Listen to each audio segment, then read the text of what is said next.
Muy buenas tardes de la ciudad de Trujillo, profesor Carlos Venega Montoya, para desarrollar el cuarto módulo denominado Metodología Didáctica en el proceso de enseñanza-aprendizaje en educación básica regular. Le estaba diciendo en la introducción, antes de la grabación, que es importante conocer este módulo porque nos va a permitir conocer todas las estrategias que podemos aplicar, ya que la didáctica es la forma como enseño y la metodología es cómo voy a enseñar, ¿no? Entonces, de alguna manera, si yo quiero enseñar bien, pues tendré que tener diversas estrategias. Ahora, muchos confunden estrategia, método, técnica y otros nombres que derivan de ello, ¿no? Lo importante es que usted entienda que la metodología es un conjunto de estrategias que el docente va a tomar en cuenta para enseñar en cualquiera de las áreas, en cualquiera de los niveles. Como los niveles educativos de la educación básica regular son tres, inicial, primaria y secundaria, pues habrá estrategias adecuadas para inicial, estrategias para primaria, estrategias para secundaria. Muchas de ellas las utilizamos porque cuando desarrollamos nuestra secuencia lógica en la actividad de aprendizaje llamada dentro de la experiencia de aprendizaje o sesión de aprendizaje como se denominaba antes o proyecto de aprendizaje como parte de la unidad didáctica, pues queridos colegas, aquí vamos a tener que tomar en cuenta todo ese proceso de cómo vamos a plantear nuestro trabajo con los chicos, ¿no? Entonces, esta importancia que tiene la metodología didáctica se basa principalmente en cómo el estudiante recibe por parte de nosotros los aprendizajes, ¿no? La enseñanza de nosotros hacia el estudiante cómo aprende. Hay un conjunto de estrategias, muchas estrategias, y dentro de cada estrategia tiene un conjunto de técnicas, y esas técnicas son las que inmediatamente el estudiante toma. Ejemplo, si yo quiero enseñar a que los estudiantes lean, ¿no? Por ejemplo, un cuento, por ejemplo, un mito, una leyenda, que hay muchas en la selva, o que comprendan lo que leen en comunicación, pues lo único que haré es buscar en la comprensión lectora tres procesos importantes del enfoque de comunicativo textual. Uno es qué técnicas o estrategias utilizo antes de la lectura, durante la lectura y después de la lectura. Entonces, por ejemplo, en la antes de lectura puedo utilizar una lectura veloz o también simplificar la lectura, ¿no? Que aprendan a hacer un resumen de lo que leen. Eso es como parte primera, ¿no? Y que aprendan a seleccionar lecturas. Entonces, todo este conjunto de técnicas formaría parte de uno de los procesos del enfoque comunicativo textual para la competencia de comprensión lectora. En este caso me refiero a aquellas didácticas de cómo enseñar a leer antes, ¿no? En este caso, en este proceso, antes de la lectura. Y luego, durante la lectura, también puedo coger un conjunto de técnicas, por ejemplo, que los chicos subrayen, que hagan resúmenes también al costado de la hoja, del material que se le da, o de repente una separata estructurada, que también puedan los chicos de alguna manera eh, hacer un análisis pequeño, identificar personajes, identificar paisajes dentro del desarrollo del cuento, de la historia, la crónica, etcétera.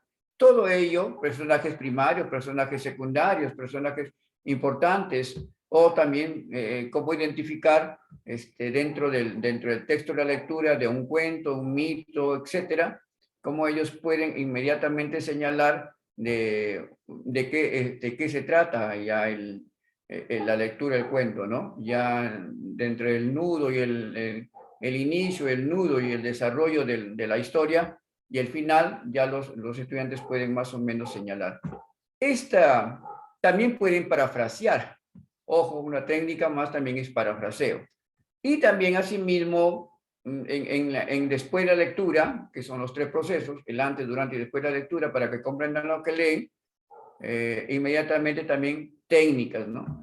Puede ser el parafraseo es una de ellas, síntesis del tema que aprenden a sintetizar y aprendan también a resumir la historia para que puedan concluir con una exposición, por ejemplo, de una lectura de un cuento, etc.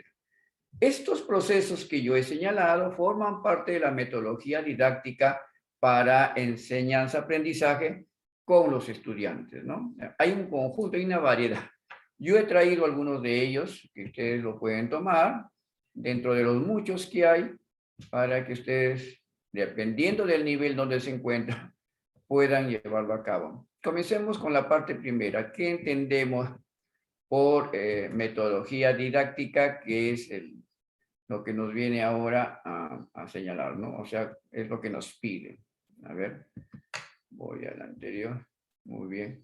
La metodología didáctica, ¿no? Es el conjunto de estrategias, procedimientos planificados por el docente con el fin de posibilitar el aprendizaje al alumno y de los objetivos planteados. Cuando digo metodología didáctica, me estoy refiriendo a la forma como yo voy a enseñar, ¿no? Y esto forma parte de mi planificación.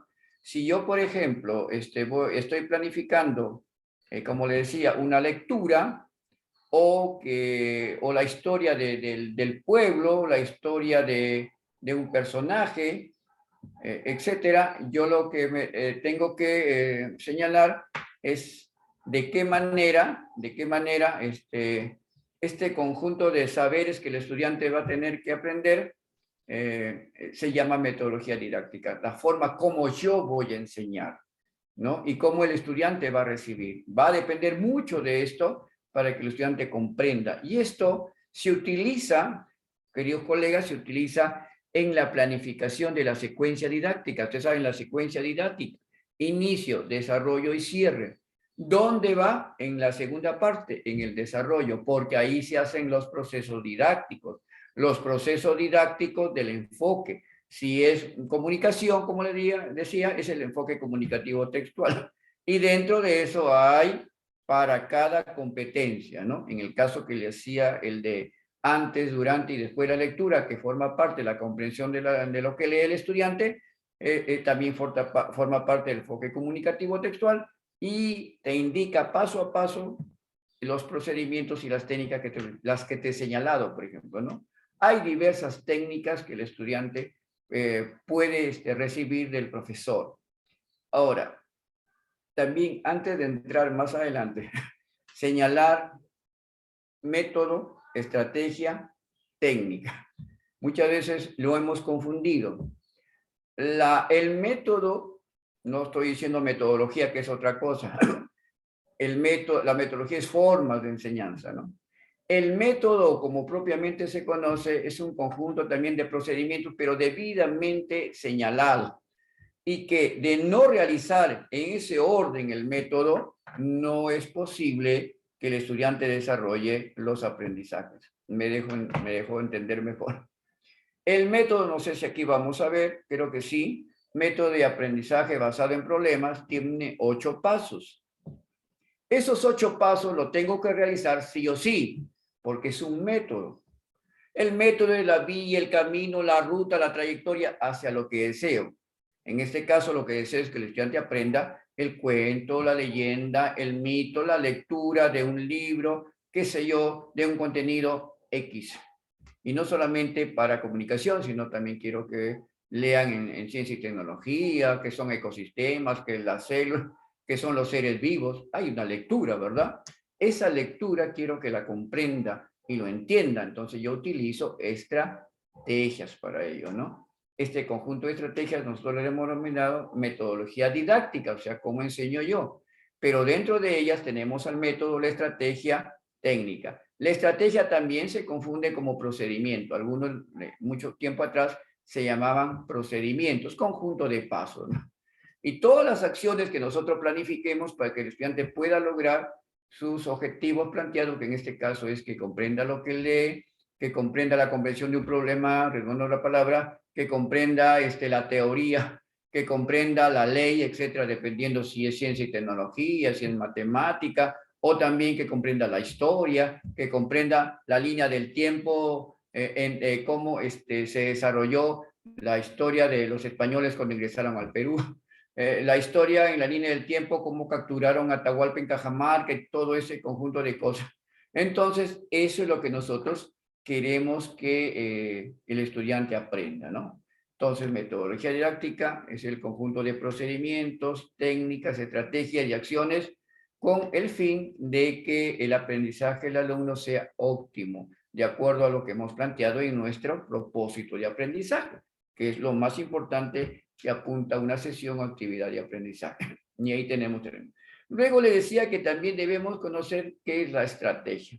Cuando hablamos de estrategia, de un término inclusive militar que lo ha asumido educación hace mucho tiempo ya, la estrategia está formado por un conjunto o está conformado por un conjunto de técnicas. La estrategia es mucho más amplia. La estrategia no tiene nombre propio, colegas. El nombre lo puede usted colocar, ¿no? Si yo quiero que lea estrategias para la lectura. Así de simple, ¿no? Amplio, genérico, estrategias para la lectura. ¿Qué estrategia utiliza para que sus estudiantes aprendan la lectura? Utilizo estos. ¿Conjunto de qué? Técnicas. Entonces, si queremos denominar qué cosa es la estrategia, es un conjunto, está formado por técnicas. ¿Y qué es la técnica?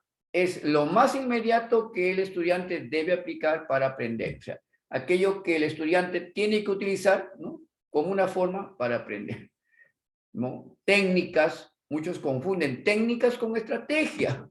Ojo, la estrategia es mucho más amplia. Por ejemplo, ¿qué estrategia estoy desarrollando para la enseñanza virtual en este momento yo? La estrategia que estoy utilizando es el uso de las tecnologías de información y de comunicación a través de ofimática, que este es PowerPoint. ¿Se dan cuenta? De nuevo repito, ¿qué estrategia estoy empleando para el público que está en este momento en atención al Zoom, en este caso en la reunión virtual? La estrategia que estoy utilizando, vuelvo a repetir, es a través de las TIC, manejar ofimática a través de una de ellas que es el PowerPoint. ¿Cómo? A través de diapositivas, audios, videos, figuras, imágenes. ¿Eso qué será?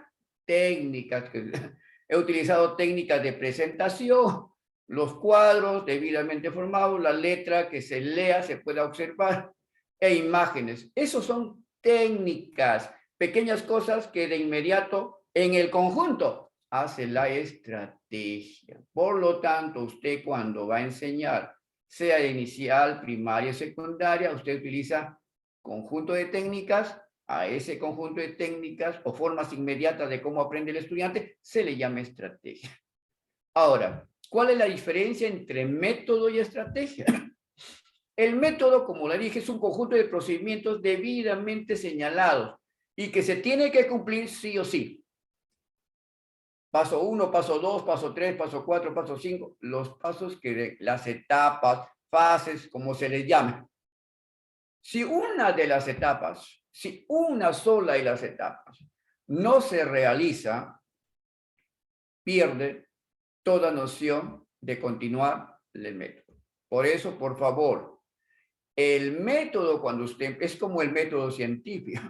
El método científico para la investigación científica es un conjunto de procedimientos de pasos, etapas y fases, ¿no? Formulación del problema, planteamiento de objetivos, planteamiento de hipótesis, acompañado de un marco teórico. Luego viene la parte práctica de desarrollo de la metodología, el método, las variables.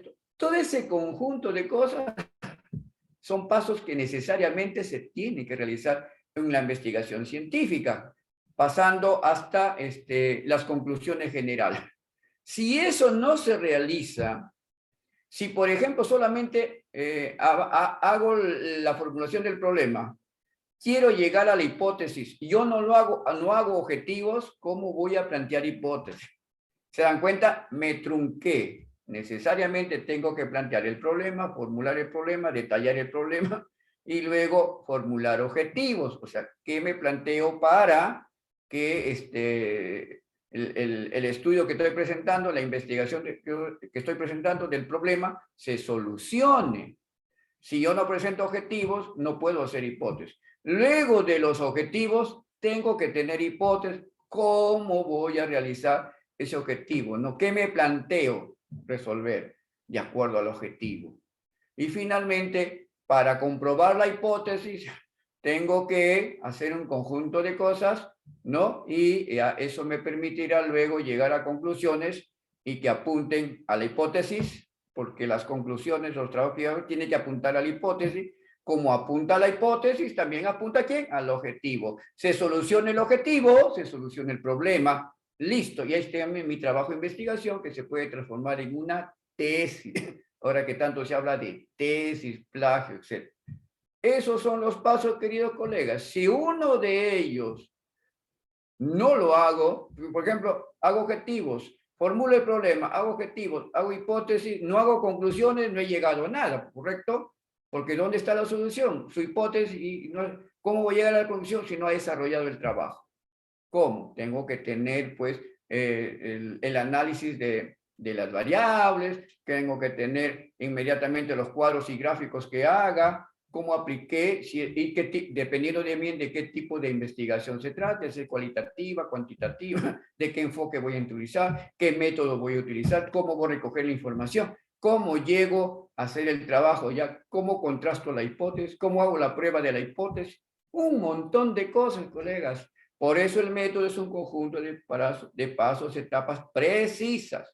Mientras que la estrategia, como les dije al inicio, es un conjunto de técnicas, de formas como el estudiante aprenda. Y eso no tiene nombre, o sea, no hay específico nombre. Yo, como le digo acá, estrategia de enseñanza, pues, del módulo 4. Usted podrá plantear estrategia de cómo el estudiante aprende. Hay un conjunto de estrategias que están en internet, cantidad. Hay libros sobre estrategias, pero usted tiene que coger el más adecuado, ¿no? Un conjunto de técnicas sencillas que me ayuda a resolver. La diferencia entre método y estrategia es que el método no puede dejar de llevarse los pasos que están planteados. La estrategia, sin embargo, sí. Si el conjunto de estrategias o de técnicas que me ayuden a desarrollar una estrategia adecuada para que el estudiante lea me fallara, por ejemplo, no parafrasean bien, yo no por eso ya la estrategia no me sirve. Cambiaré, pues ya, que no parafraseen, que hagan resúmenes. ¿Se dan cuenta? Que hagan un resumen, que extracten que hagan un análisis pequeño, que subrayen las ideas más importantes. Si no puede una, está la otra. O puedo cambiar totalmente de estrategia, otra estrategia para que lean. ¿Qué sé yo? Usted es el ingenioso o la ingeniosa. En todo caso, por eso le digo que la estrategia sí la puedo cambiar, el método no. Por eso, por favor, si van a desarrollar sí, esto entre método y estrategia, yo les recomendaría, es preferible desarrollar la estrategia, porque me permite cambiar si no funciona. Acá tienen un conjunto de estrategias y técnicas didácticas, cantidad. Hemos colocado al método de proyectos, por ejemplo, como método para que el profesor lo utilice como estrategia. Escúcheme. Cuando hablo de, dirán, profesor, pero usted nos acaba de decir que el método de proyectos, método diferente y estrategia, sí. Pero yo quiero que utilice el proyecto como método, porque yo les he dicho, acabo de decir, que la estrategia es un conjunto de cosas que yo puedo utilizar de inmediato para que aprendan los estudiantes. Yo quiero utilizar al proyecto como un método o estrategia para que pueda desarrollar competencia. Y hay mucho. Ya sabemos cómo se hace un proyecto, ¿no? Desarrollo un proyecto, ¿no? A esa estrategia yo lo conozco para poder desarrollar, de repente lo aplico en ciencia y tecnología o en matemática, personal social, son los más adecuados, porque ahí se hace, ¿no? En ciencia y tecnología se desarrollan proyectos, por ejemplo, investigación científica, pero proyectos pequeños para estudiantes que es diferente a la investigación que se hace en las universidades o para hacer tesis, sino el proyecto, por ejemplo, en inicial, si la profesora Roxanita, por ejemplo, es de inicial, seguro que está haciendo a través de proyectos de aprendizaje, métodos de aprendizaje, métodos de proyectos, de repente los chicos cómo elaboran, ¿no? Con las madres de familia, por ejemplo, en inicial veo que hacen los proyectitos de celebrar el cumpleaños de alguien, que utilizan un proyecto pequeñito y paso a paso, ¿no? Y llegan, ¿no? Inclusive se plantean sus objetivos, su método, cronograma de actividad, su presupuesto, ¿no? Quiénes intervienen, cuánto cuesta. Esos proyectos pequeñitos los estoy utilizando como estrategia. Estrategia de comprensión lectora. Uy, ay, ¿cómo enseño a leer a mi estudiante? Y dentro de esa estrategia, ¿qué cosa hay? técnicas, ¿no? Habilidades del pensamiento. ¿Cómo hago que los chicos desarrollen el pensamiento rápido? A ver, ¿qué utilizo? La mnemotecnia de repente. La mnemotecnia. Utilizo que los chicos, por ejemplo, rápidamente su pensamiento, ¿no? Inclusive ya pueden plantear ciertas soluciones como parte de una hipótesis, ¿no? Habilidades del pensamiento. ¿Cómo que los chicos su pensamiento sea más rápido? Ustedes saben que el pensamiento es la forma como uno aprende de lo que está viendo a través de los sentidos. Todo eso lo coloco, me acuerdo que creo, no, en psicología era, ¿no? Todo lo que es lo que es los procesos de comprensión se ubican justamente en los sentidos, ¿no? Cómo yo puedo a través de la vista, a través del habla, del oído, del tacto, etcétera, de todos nuestros sentidos que tenemos, cómo yo puedo captar observando y cómo eso lo puedo ir almacenando en la memoria. Y luego lo hago recordar luego a través del pensamiento. El pensamiento es la que une lo que he observado con lo que yo quiero expresar. Ese es mi pensamiento. O sea, por eso se dice mucho, si yo quiero hablar, yo tengo que pensar primero en lo que voy a hablar. Y lo que voy a hablar tiene relación con lo que yo he visto, con lo que yo sé. Yo no puedo hablar tontería. Eso solamente lo hacen las personas que están desquiciadas, tienen problemas de memoria, ¿no? O problemas de desarrollo normal, ¿no? Entonces, ellos sí están de repente atrofiados la memoria o el cerebro y hablan cualquier cosa, ¿no? Yo tengo que pensar antes de hablar. Entonces, unido lo que yo sé, lo que yo comprendo a través de los sentidos, ¿no? Yo puedo desarrollar mi pensamiento y puedo expresar luego a través del lenguaje qué es lo que quiero, qué es lo que deseo, qué es lo que pienso. Por eso dice que los políticos no piensan, hablan cualquier tontería, no piensan, ¿no? Lo que quería hacer es que piensen antes de hablar, ¿no? O sea, veo bien, enfoco bien y luego eso lo llevo a mi cerebro, a mi memoria y digo, esto tengo que hablar, ¿no? El trabajo colaborativo es otra técnica que forma parte de una estrategia. ¿Qué significa trabajo colaborativo? En que un grupo de estudiantes trabajen y puedan aportar y contribuir a la tarea que se le está dando. El trabajo colaborativo es diferente al trabajo cooperativo. Por favor, el trabajo colaborativo es diferente al trabajo cooperativo. Creo que le habíamos dicho en el segundo módulo cuando hablamos de orientaciones de aprendizaje. Creo que la octava orientación habla del trabajo cooperativo. El trabajo cooperativo más interdisciplinar, mucho más interdependiente, lo que el grupo haga es para todos, ¿no? Y se benefician todos y todos tienen que dar lo mejor. El trabajo colaborativo es lo poco que puedo dar. Colaboran, pues, ¿no? Y el cooperativo no todos dan y nos beneficiamos, si damos menos nos perjudicamos todos. Eso es, ¿no? Y la orientación del aprendizaje apunta más al trabajo cooperativo. Pero el trabajo colaborativo sí se puede hacer en grupo. Los chiquitos de inicial, los primarios, ¿no? Pueden colaborar, lo poco que puedan ellos de alguna manera afianzar las tareas y mejorarlo y presentarlo al profesor o profesora. Los rincones de lectura, que ustedes saben que se da en el aula, ¿no? Esos rincones de juego, ¿no? También hay rincones de lectura y matemática para los niños. Sobre todo, rincones de lectura en los primeros grados de primaria y para que lean imágenes también. Los niños de inicial no leen, ¿no? Propiamente dicho, sino leen imagen. Se le presenta y por eso ellos tienen bastante imágenes ahí que puedan mostrarse, ¿no? El rostro de mamá, el rostro de papá, hay cosas que hacerles en la casa, etcétera, ¿no? Y también, ojo, no confundir con los rincones de juego, porque hay también rincones de juego. Muy bien. Esos son los espacios que tiene el aula inicial, ¿no? Y la matemática también por su lado. Claro, en inicial también se desarrolla la matemática, pero sobre todo para que puedan ya ir enfocando los números, colocar el primero, segundo, tercero, etcétera, utilizando estrategias. Ahí también se utilizan estrategias pequeñitas. Una estrategia muy importante es usar los colores. Los colores, por ejemplo, para llamar, en la mañana me dice, ¿cómo llamo la atención a mis estudiantes? Miren ustedes, a propósito de, ¿qué estrategia utilizo en psicología en la mañana? ¿Qué estrategia utilizo para que mis estudiantes puedan, como norma, puedan obedecerme y que a ellos no les parezca como una imposición? Porque a veces hacemos nuestra norma de convivencia, bueno, secundaria, primaria, tercero, cuarto, quinto, sexto, lo entienden, ¿no? Ya están más grandecitos, comprenden mejor. Pero los niñitos, así le ponga lo que sea en escrito, aparte que no saben leer todavía, muy bien, digamos 0, porque leen imágenes nada más, los estudiantes no entienden. Entonces, ¿qué hago? Para llamar la atención, para que se caigan. Muy bien, utilice el semáforo.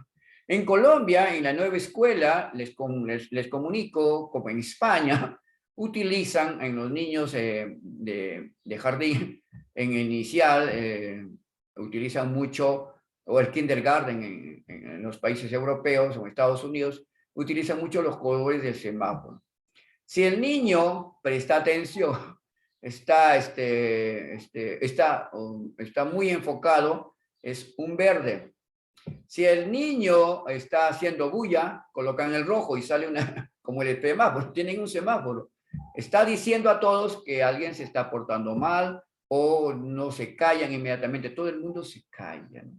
Y el amarillo es una advertencia, ¿no? Si todo está en verde, Laura, si todo está en verde el semáforo, quiere decir que todo está ordenado. Cuando comienza a vibrar el color amarillo o naranja, que en algunos lugares lo utilizan, como el ámbar, ¿no? Como en el semáforo, pues. Inmediatamente es porque algo está pasando y ahí todos se miran, todos los niños se miran, a ver quién está fallando. De repente hay algo por, ¿no? Lo utilizan para varias cosas. Hay papel ahí, hay orden, entonces inmediatamente comunican a la MIS, ¿no? Miss, esto está pasando, ¿no? No quieren que esté en rojo, porque en rojo es una llamada de atención. Es un juego, pero eso les basta. Miren ahí una técnica, una estrategia de cómo, la estrategia sería cómo poner orden en el aula. Y las técnicas serían del semáforo, los colores. ¿Se dan cuenta? Técnica, estrategia. Método de estudio del caso, vamos a ver, lo dejo ahí, vamos a ver un audio de eso, un video. El método de pregunta, método socrático, es más antiguo, pues. De la antigua de Atenas. En Atenas, pues, es la cumbre de la educación, de la cultura, en Grecia. Ahí estaban todos los grandes pensadores y filósofos, matemáticos, científicos de esa época, digamos así. Y Sócrates fue uno de los más importantes y utilizaba en las plazas, en los eliseos, como él los llamaba, y donde se reunían, ¿no? Y sus clases magistrales y los estudiantes, sus discípulos estaban ahí y le preguntaban y el maestro respondía y él preguntaba y los estudiantes participaban. Ese método socrático, método de preguntas, hasta la fecha lo hacemos. ¿Acaso no preguntamos y el estudiante responde? No, el método socrático es preguntas y respuestas, preguntas y respuestas. No, es una manera también de filosofar. No, el teatro foro. El teatro foro es una técnica, ¿no? Es una técnica que se utiliza para representar algo, ¿no? O para hacer dramatización, y que muy bien lo pueden hacer los niñitos de primaria. En secundaria no le recomiendo tanto porque, salvo que sea algunas escenas pequeñas, ¿no? Como aquellos que no pueden aprender con H, no digo aprender, aprehensión, de que lo toma para que se graben en una pequeña secuencia de una presentación. Pero en muchas instituciones lo hacen, hay que prepararlo muy bien. Puede intervenir la mamá, el papá, la familia, todos pueden intervenir para ayudar en un teatro. Se ve muy bonito con trajes y todo, ¿no? Un foro está más dado para secundaria, donde se establecen discusiones sobre algo que esté en debate. Por ejemplo, ahorita en secundaria se puede debatir la situación política, la situación económica, la pobreza extrema, a qué grado hemos llegado, la intolerancia del ejecutivo y legislativo, y ese dame y aprieta, acusaciones por acá. Eso se puede tratar en un foro, ¿no? Un tema importante sobre educación, etc. Método basado en la resolución de problemas, ya dije, ahí sí es método, es el ABP, método de aprendizaje basado en problemas, tiene 8 pasos, ¿no? Algunos lo hacen en 6, pero son 8 pasos los que primigeniamente se han dado, y esos 8 pasos, queridos colegas, como decía, se tiene que llevarse sí o sí. Si alguno de los pasos no, eso se puede hacer, por ejemplo, en ciencia y tecnología se utiliza mucho el método basado, también en matemática, porque se plantea un problema. Por ejemplo, en ciencia y tecnología, estoy en primaria, último grados, o secundaria, los primeros grados, o los últimos, todo secundaria. En ciencia y tecnología quiero plantear, por ejemplo, el agua. Problema de agua que hay en la comunidad, esos problemas hay en la selva, cantidad. Y lo puedo hacer con primaria, ¿no? Este método lo pueden buscar en internet, cantidad, ahí está, cada paso explicadito, no es necesario que se lo den. Solamente se llama método basado en problemas y utiliza. Eso sí, hay un tiempo que puede llevar, como estamos haciendo experiencias de aprendizaje, utilizar este método sería toda una experiencia de aprendizaje. Es todo con ese método, no, es amplio. Son 8 pasos que hay que realizar. Desde cuando se les da a conocer el problema, se plantea ideas, los chicos escogen el problema, no el profesor. El profesor y los estudiantes van, ya el profesor señala claramente qué es lo que está pasando, esta agua es buena o no, los chicos dicen no es buena. Pues bien, vamos planteando un problema. ¿Qué le parece si podemos desarrollarlo esto? Muy bien, profesor, pongámonos de acuerdo. Los grupos se forman e inmediatamente, si son 8, ¿no? Y son pocos estudiantes, pues hay que darle menos número por grupo. Pero si son, por ejemplo, 24, 3 por grupo, 8 por 3, 24. Cada uno tiene una tarea asignada de acuerdo a la etapa, ¿no? O dicen, bueno, vamos haciéndolo todos etapa por etapa. Luego plantean clases de agua, tipos de agua, cómo se potabiliza el agua, etc. Hacen sus diseños, fórmula del agua. Es un conjunto de pasos y cada uno de ellos cuando se termina una etapa se reúnen como si fueran proyectistas, ingenieros, se reúnen para ver cómo avanza, ¿no? Y qué es lo que está faltando y así. Como es un proyecto que tiene, es un método que tiene que hacerse todos los pasos, siempre se está ahí. Es muy bueno el método basado en resolución de problemas o en problemas. En matemáticas se utiliza. No, generalmente se utiliza para situaciones de, por ejemplo, ¿qué le digo? A ver, el problema que hay, falta de carpetas en el aula, ¿no? Para plantearlo al profesor. Lo importante es que al final se llega a un informe, colega. Si es del agua, un informe de problemas del agua. Se ha determinado de que es agua que viene, no sé, que está en Pucallpa, en Iquitos, Tarapoto, Jaén, Nauta, Contamal, donde están ustedes ubicados, se ha determinado en esa comunidad que esa agua es contaminada. Yo puedo pedir ahí dentro del método, puedo pedir, si es con los niños, que venga un experto, ¿no? De sanidad, qué sé yo, y que me diga si es agua, por qué es así, por qué es contaminada. Yo tengo que recurrir a eso. Es un trabajo muy bueno y necesita mucho tiempo. Puede ser utilizado en una experiencia de aprendizaje y si es posible trabajarlo en 2, mejor. Ampliarlo, porque ahí están todas las áreas entran, todas las áreas entran. Es muy importante, ¿no? Al final termina con un informe e inclusive se puede ir por las calles, reclamar a las autoridades diciendo, ¿no? Puede hacer un tríptico al final y decir, señoras autoridades, queremos agua potable, ¿no? No es que están haciendo paro ni huelga, sino es lo que desea la comunidad. Es muy bueno eso, léanlo. La mesa de debates, generalmente igual, quinto, sexto de primaria y todos los grados de secundaria. Es para debatir ideas importantes sobre un tema que es de relevancia. Yo plantearía en secundaria, por ejemplo, el debate de esto de la política como está. Plantearía el debate de equidad de género. Plantearía en inicial, plantearía de repente, no hay mucho con los niñitos, pero lo podría trabajar con los niños y el padre de familia sobre el bullying a los niños, sobre la discriminación a los niños, etcétera, ¿no? Podría muy bien trabajarlo con los niños, pero en compañía de los padres y madres, para que ellos formen parte también de la importancia, ¿no? Y hay un debate entre madres y defendiendo, ¿no? Y defendiendo a capa y espada, argumentando. Lluvia de ideas es una técnica, es pequeñita, lluvia de ideas. A ver, vamos a hablar de los ecosistemas, vamos a hablar de los tipos de contaminación aquí en Contamán, en Nauta, en el Alto Marañón, en Purús, donde sea. Entonces, inmediatamente, a ver, usted, comienzan a aportar. Y luego, ya está, ¿no? A ver, si usted, ¿qué clase de contaminación? ¿Qué ha visto usted? El río está contaminado. ¿Y qué trae? Trae basura, trae detergente, trae esos animales muertos. Todo eso, todos contribuyen con la idea. Pues se llama lluvia de ideas, que en inglés es el brainstorming, ¿no? El brainstorming, o sea, como decir cerebro, storming ideas, idea del cerebro, lluvia de ideas, ¿no? En castellano. Panel de discusión. Este panel de discusión es parecido al mesa de debates. Aquí se discute, por ejemplo, en secundaria más que todo, salvo sexto grado, que ya están, ¿no? Porque, por ejemplo, aquí se puede debatir la teoría de la creación o las teorías de nuestra Tierra, nuestro planeta. Fue creado por cuestión divina, fue creado por evolución, fue creado del Big Bang, todo eso se puede hacer, ¿no? Y en ese panel de discusión también, ¿no? O también cosas que está sucediendo alrededor. Un panel de discusión tiene que ser con estudiantes. Y ese panel de discusión es una estrategia, algunos dicen técnica, es una estrategia porque para ello yo tengo que ubicar varias técnicas, hay la técnica del 6-6-6, 6 estudiantes, hay 6 preguntas y se le da 6 minutos para responder. Se llama el Phyllis 6-6-6. De repente ustedes en su universidad o instituto han llevado esto.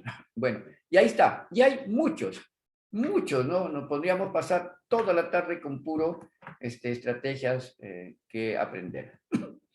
Ahí está, método de aprendizaje. Ah, muy bien. Viene 3 métodos para no ampliar mucho, que para nosotros es muy importante. ABP, aprendizaje basado en problemas, o algunos dicen método basado en resolución de problemas. Bueno, como se le llame, pero es ABP porque los términos vienen de English, que significa, traducido esto, aprendizaje basado en problemas. El método de caso.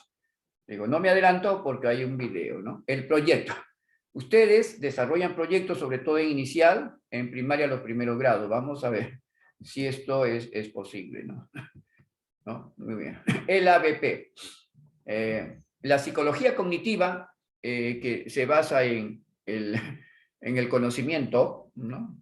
Todo lo que crea conflicto, o sea, que tiene desequilibrio, como decía Piaget, hace que para restablecer el equilibrio cognitivo, inmediatamente pueda resolverse a través de este proyecto, ¿no? O este método, aprendizaje basado en problemas.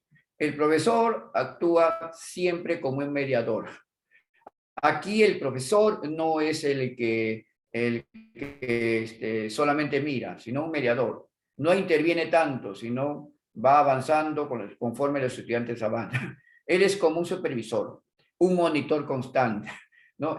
Inclusive hace retroalimentación por ahí en algunos resultados, hablando de evaluación formativa, ¿no? Retroalimenta y dice, bueno, aquí, bueno, esta clase de agua, ¿tú crees que está aquí? ¿De dónde lo has sacado?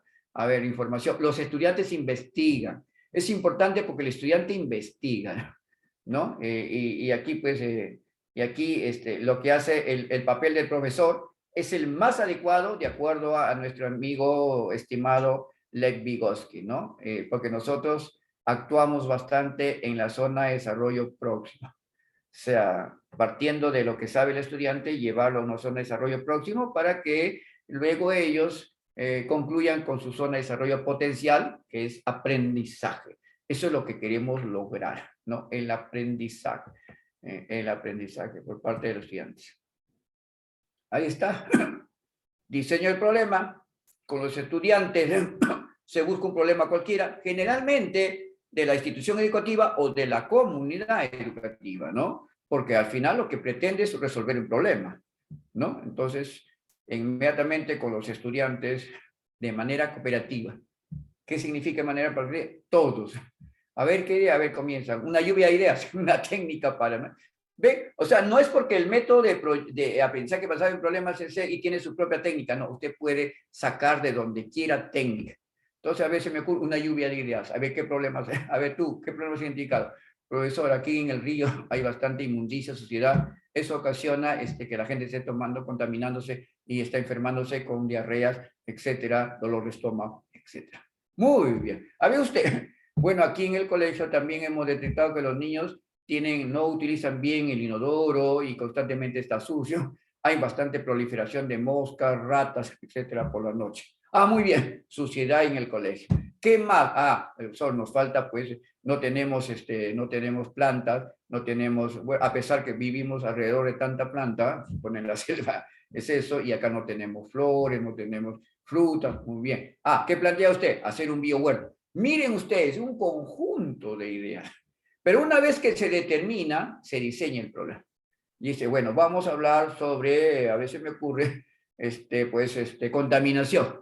Contaminación del ambiente en el colegio, para ser más exacto, porque estás trabajando en tu colegio. Lo del río, pues ayudar a la comunidad y, claro, de alguna manera también contribuir contigo, pero si es un problema meramente del colegio, con mucha más identificación vas a trabajar, ¿correcto? Una vez que ya tenemos detallado el problema, que es contaminación de las aulas, porque hay residuos, no arrojan la basura y no hay quien lleve la basura hacia el basurero en las mañanas del colegio. Hay mucha suciedad, los inodoros, o no hay inodoro. No hay, los chicos hacen sus necesidades en unos baños creados por los mismos padres de familia, un hoyo, un pozo cerrado ahí, y ahí las moscas no le echan cal. Ese problema existe y ustedes que trabajan en la selva saben.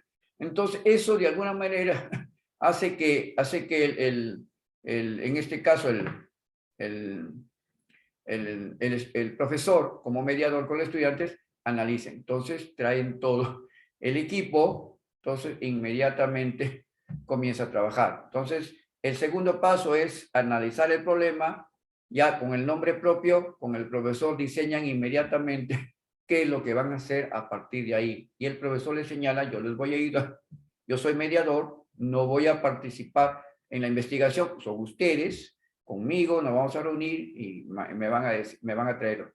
Y entonces se realiza una lluvia de ideas, ya no para identificar el problema que ya está bien dado, sino cómo vamos a desarrollar la idea del problema, o sea, qué pasos vamos a seguir. Y para eso sigue el cuarto paso, un listado. Como todos han señalado que se va a realizar, entonces hay un listado. Ahí el profesor hace que todo lo que se ha enlistado lo conozcan como un inventario. Todo lo que saben del problema, todo lo que sepan del problema. A ver, ¿qué conoces tú de contaminación? Ah, que la contaminación causa daño. Muy bien. ¿Tú qué conoces de contaminación? A ver, ¿o qué parte el agua está contaminada? El suelo está contaminado. Las aulas están contaminadas. Y todos hacen eso. Entonces, cada uno plantea un conjunto de cosas, un inventario de las cosas que puede. Y de acuerdo a eso, en el punto 5 ya comienzan a tratar de entrar a solucionar el problema. Entonces, muy bien, como ya hemos señalado eso, entonces vemos que la basura es un contaminante. Muy bien, investiguen qué clase de residuos se arroja acá. Clases de residuos. El agua, ¿cómo está contaminada en el colegio? Un grupo o alumnos se ocupan de la contaminación del agua. Otros, ¿cómo está contaminado las aulas? ¿Cómo es que hay ratas que ingresan a las aulas? ¿Cómo ha contaminado eso? ¿Qué ocasiona las ratas cuando contaminan el ambiente y cuando derraman por ahí o esparcen sus inmundicias?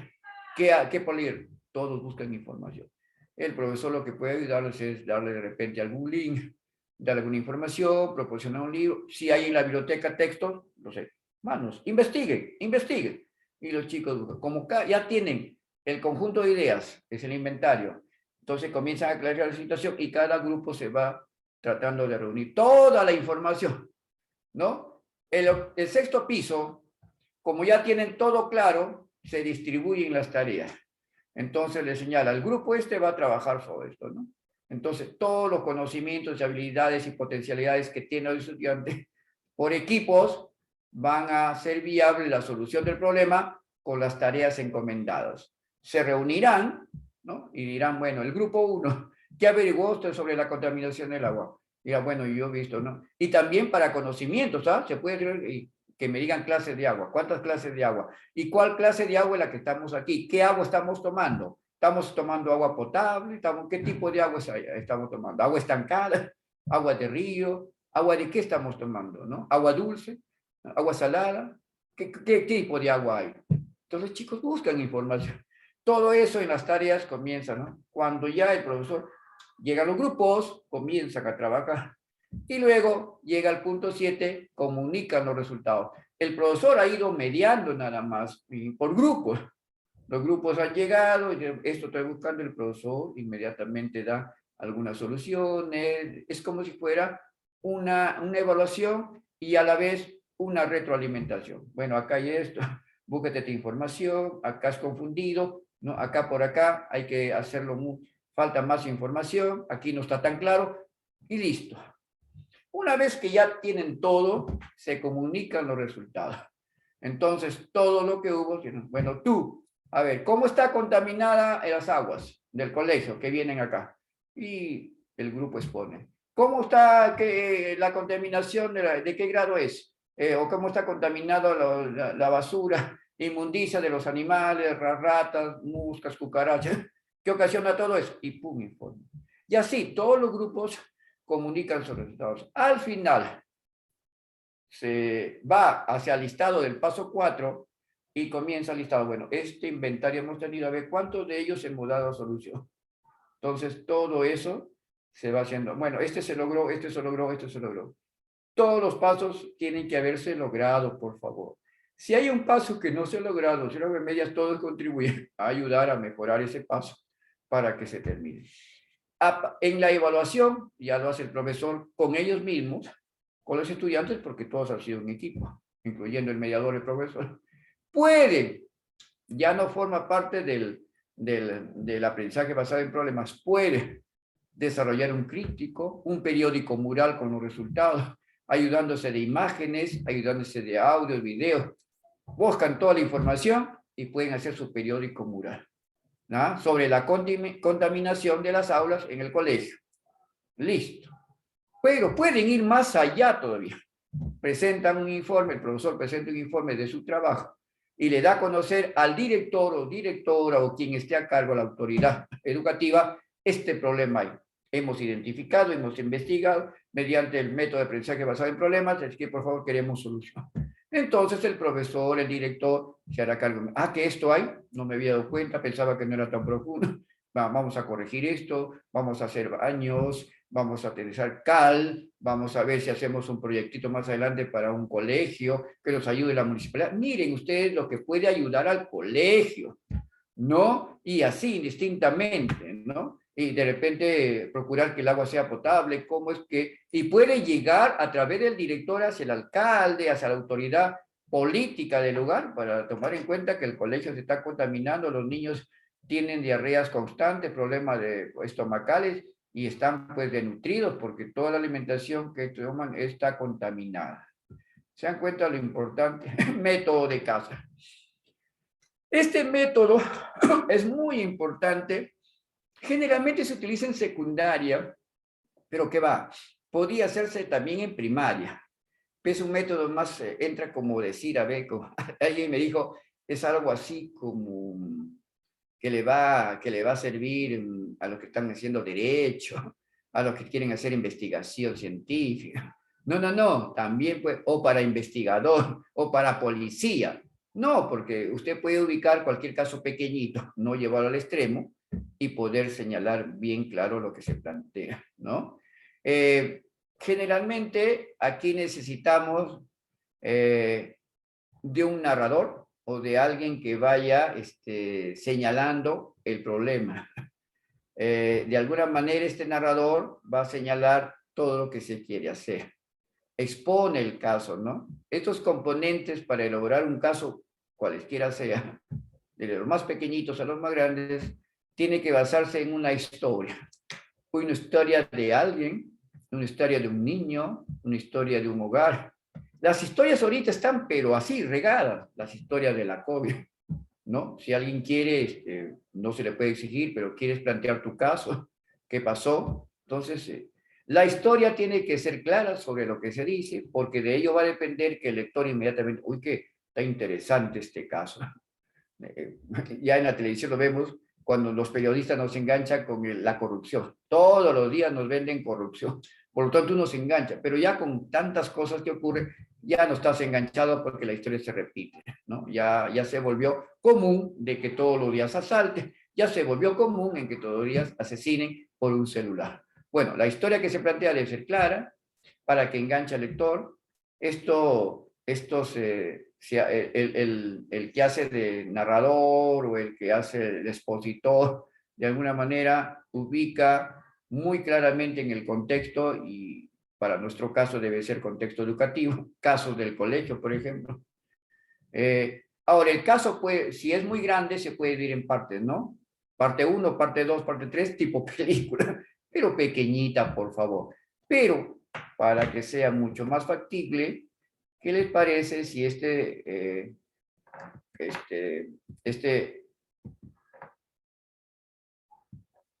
veamos, ¿qué les parece si inmediatamente, ahí están los elementos también, pero más que eso quiero llevarlos hacia la exposición del video, ¿sí? Listo. Por favor, apreciemos estudio de casos.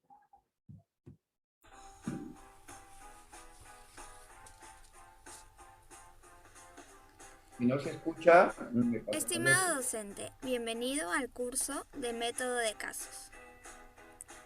El método de casos es un modo de enseñanza en el que los estudiantes construyen su aprendizaje a partir del análisis, discusión de experiencias, de situaciones de la vida real. La técnica de método de casos consiste en presentar al estudiante situaciones contextualizadas para que las pueda estudiar y analizar. De este análisis se pretende entrenar a los estudiantes en la reflexión y generación de soluciones. Para ello, el estudiante trabaja en pequeños grupos, lo cual lo ayuda a analizar, comparar, contrastar sus posibles soluciones con las soluciones de otros.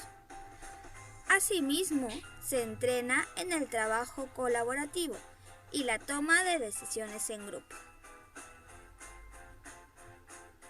Es decir, primero se presenta un caso, segundo se realiza el análisis y la reflexión, y tercero se brinda posibles soluciones.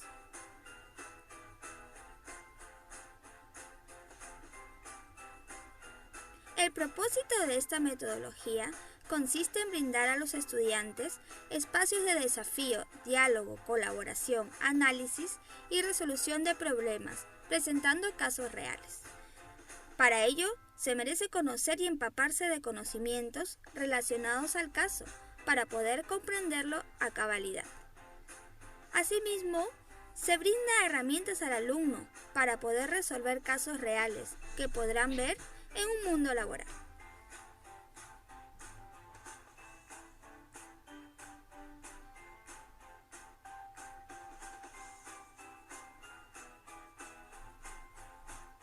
¿Qué aprendizajes se promueven en los estudiantes?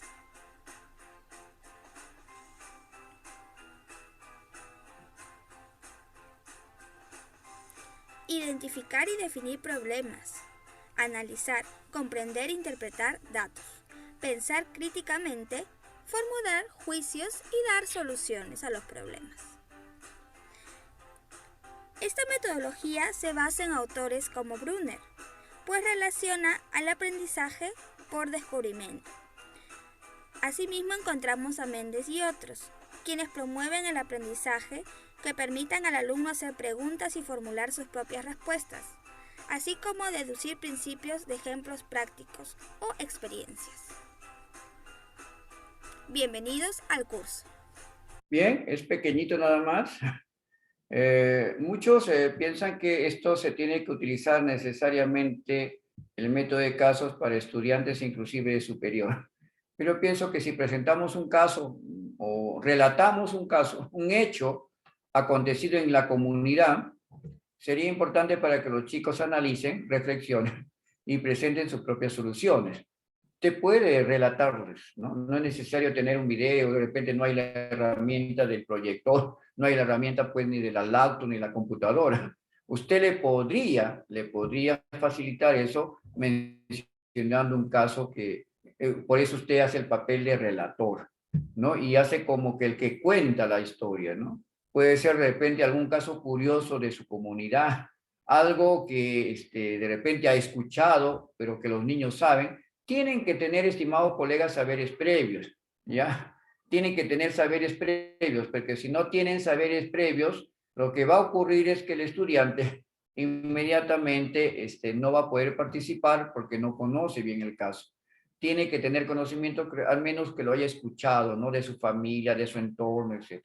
Hay casos curiosos en la selva, ¿no? De magia, de repente de espíritus. No ocasionen miedo en los niños, sino algo que pueda proyectar finalmente, pues, que los chicos puedan dar solución a los problemas que pueden venir después, ¿no? O sea, relatarle cosas importantes a los chicos que les ayuden, ¿no?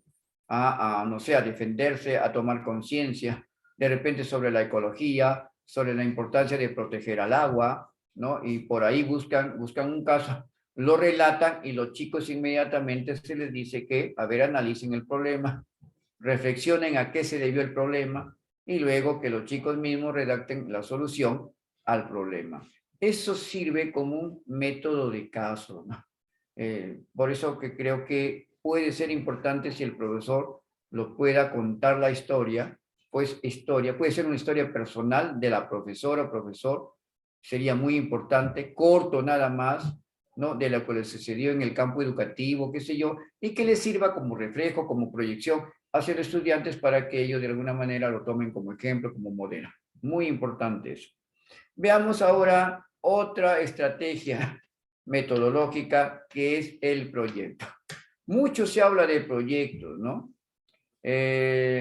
La forma más rápida para desarrollar estrategias metodológicas es a través de los proyectos, porque esto lo que hace es buscar el desarrollo de las competencias de los estudiantes y hace que todos los conocimientos, todas las habilidades, las capacidades, desempeño y actitudes que tengan los niños o los estudiantes de primaria y secundaria lo aboquen para desarrollar sus competencias. Y es lo que queremos lograr, ¿no? Y eso ayuda a que a través del desarrollo de las diversas acciones, actividades que se planteen en el proyecto, para que el estudiante vea cómo se soluciona el problema, ayuda bastante, ¿no? El proyecto generalmente va basado en buscar solución para algo, ¿no?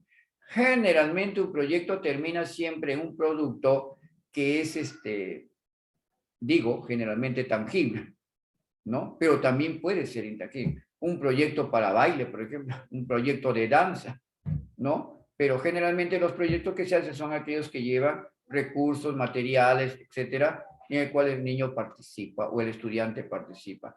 Un proyecto de aprendizaje generalmente utiliza eso, ¿no? Proyectos. Muy bien. En una investigación, por ejemplo, cuando quiera desarrollarse a profundidad, generalmente esto ya puede ser para el nivel secundario, ¿no? En ciencia y tecnología, generalmente, o también en ciencias sociales o desarrollo personal científico o personal ciudadanía y cívica, perdón, o también la matemática, ¿no? Ahí se utilizan este tipo de estrategia de proyecto. Bueno, ¿quién es el merecedor de esta forma de enseñar? ¿No? Fue Kilpatrick, ¿no? Y eso de los años del siglo XX, ¿no? A inicio del siglo XX. Por ejemplo. Muy bien, veamos ahora sí, más adelante, cómo es que se realizan los pasos de un proyecto. Igual que el método de aprendizaje basado en problemas, acá también tiene pasos muy importantes, ¿no? Tiene 8 pasos. Se parece mucho al aprendizaje basado en problemas, pero este es un proyecto, ¿no? Estos son los pasos necesarios. Hay otros, hay cantidad de información sobre proyectos y algunos señalan que pueden ser 6, algunos inclusive lo reducen a 4, otros lo amplían. Pero esto es lo que debe tener un proyecto para la enseñanza en las aulas, ¿no? Se parte de una situación dada en este caso en la institución, o sea, de un problema. Siempre, cuando uno plantea una estrategia, se plantea para resolver un problema, una situación dada. La estrategia es la que te ayuda a realizar ese aprendizaje, ¿no? En este caso, el proyecto en base a un análisis exhaustivo en las cuales el estudiante participa. A veces es necesario señalar que es el profesor el que lleva al estudiante hacia un espacio, un lugar en la institución educativa o cerca de la institución educativa o en la comunidad. Yo recomiendo que sea en la institución educativa porque ahí es su entorno. Y ya previamente el profesor sabe. Si supongamos yo, como profesor, veo que en el colegio no hay, por ejemplo, como lo había puesto como ejemplo anterior, estudio de casos basado en problemas, no hay plantas, teniendo fuera toda clase de plantas. Sería un despropósito que no haya plantas, no hay flores, no hay frutas, no hay árboles frutales, no hay, o sino pequeños árboles, arbustos, ¿no? Que produzcan fruta, la fresa, etcétera, o dependiendo del lugar, ¿no? En este caso de la selva, y quisiera que haya eso, ¿no? Haya flores al menos, plantas que reverdezcan, que ayuden a tener un mejor panorama de la institución. Está todo puro suelo, ¿no? ¿Qué haría yo? Lo llevo a los chicos y miren, observen, recuerden que quien sitúa o señala el proyecto o el del problema es el estudiante. Yo previamente ya analicé eso y lo llevo. Miren ustedes, ¿qué observa? Y los estudiantes prontamente decir, es tierra. ¿Ustedes creen que así debe estar el colegio? ¿Debe permanecer así? No, por ahí alguien plantea, no. Entonces, ¿qué quisieran que se haga? Ah, profesor, queríamos sembrar plantas. Muy bien. ¿Cómo quiere que se hagan para plantar árboles, qué sé yo, flores, frutas, qué cosa? Flores, profesor. Muy bien. Bien. Otro día, frutas, profesor. Muy bien. ¿Y cómo lo llamaremos a eso? Un huerto, profesor. Alguien dice, una huerta, profesor. Muy bien. No sé qué se me ocurra, ¿no? Cualquier cosa que tenga correlación con las plantas. Muy bien, vamos a ver. ¿Qué les parece si desarrollamos esto? Y además le agregamos otra cosa. ¿Qué más le vamos a agregar? ¿Qué más? Ah, por ahí dicen, ¿no? Quisiéramos tener una granjita también. Una granjita, ¿no? Tener nuestras propias, ¿no? Aves ahí, qué sé yo. Aves silvestres de repente, qué sé yo. Muy bien, también se puede. Entonces podemos hacer un biohuerto, ¿qué les parece? Muy bien, un biohuerto. Quiere decir que va a haber todo tipo de organismos, plantas, animales, etcétera, peces, etcétera. Entonces también se puede, dependiendo de la extensión del terreno de la extensión, pueden ser también de repente un acuario o también una pequeña pecera. ¿Se dan cuenta ustedes? Pero ustedes le están llevando y el estudiante, él está participando. Entonces se seleccionan ahí. Como el problema es que hay mucha tierra, esa tierra que está produciendo mucho polvo y eso de alguna manera ensucia las aulas, ensucia las carpetas. Entonces eso es un problema. Entonces se selecciona y define el problema, que lo que vamos a hacer, vamos a elaborar, a construir un biohuerto. Listo. Se planifican todas las acciones de cómo haríamos el biohuerto. Alguien dice, mi papá trabaja en la chacra, tiene plantas, puede traernos. Mi papá tiene plantas de flores y puede traer. Muy bien. Entonces, todo eso lo organiza el profesor. Aquí el profesor no es un mero mediador. Aquí el profesor participa con los estudiantes y los encamina, ¿no? Está con ellos trabajando. En la otra, el mediador da pautas de cómo lo hago. Acá puede intervenir inclusive trabajando con ellos, porque forma parte del proyecto. Es uno de los planificadores del proyecto, ¿correcto? Entonces el profesor hace todo su proyectito, justifica el proyecto. Tiene que hacer una justificación porque lo tiene que presentar ¿a dónde?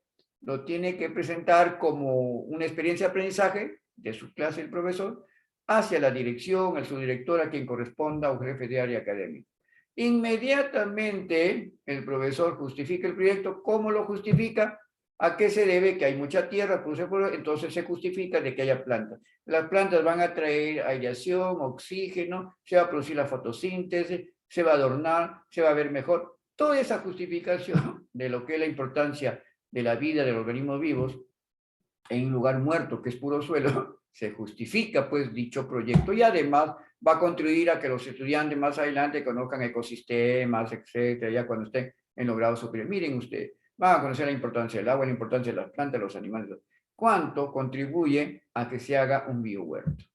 Como punto 3, ya se los antes de la justificación, perdón, había un error ahí, está la definición de objetivos. Se seleccionó el problema, se dijo que se va a hacer un biohuerto, se definen los objetivos del proyecto del biohuerto, ¿no? ¿Qué es lo que se va a hacer? Se va a construir, se va a elaborar. Primero, ¿qué se va a hacer? Se va a elaborar un plano, elaboración de un plano. Elaborar un plano de un biohuerto para el sembrado de este tipo de plantas. Un segundo objetivo, objetivos específicos, sería, por ejemplo, sembrar plantas, sembrar flores, otra, criar pequeños animales, o traer aves silvestres, qué sé yo.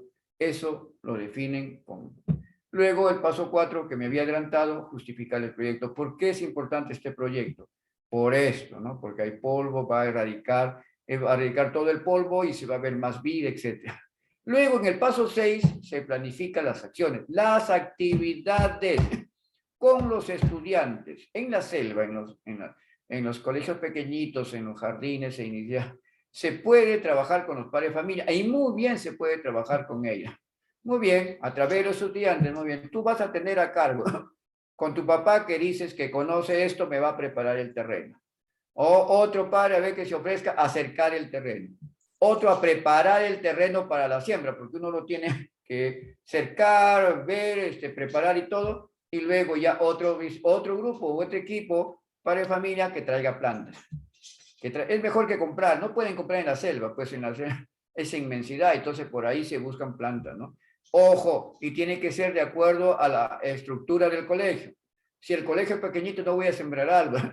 Es más, no voy a sembrar árboles, colegas, que tengan su raíz muy profunda, porque incluyendo se lo levanta, ¿no? Si hay una estructura al lado, uno qué sé yo, una pared se lo va a levantar. Entonces hay que ver que sean plantas, si se va a sembrar árboles, porque el colegio es grande y muy lejos están las estructuras que puedan levantar las raíces profundas, entonces conseguir arbolitos pequeños o arbustos cuyas raíces sean pequeñas, ¿no? En forma de lanza, a veces hay al fondo nada más y no crece por los costados.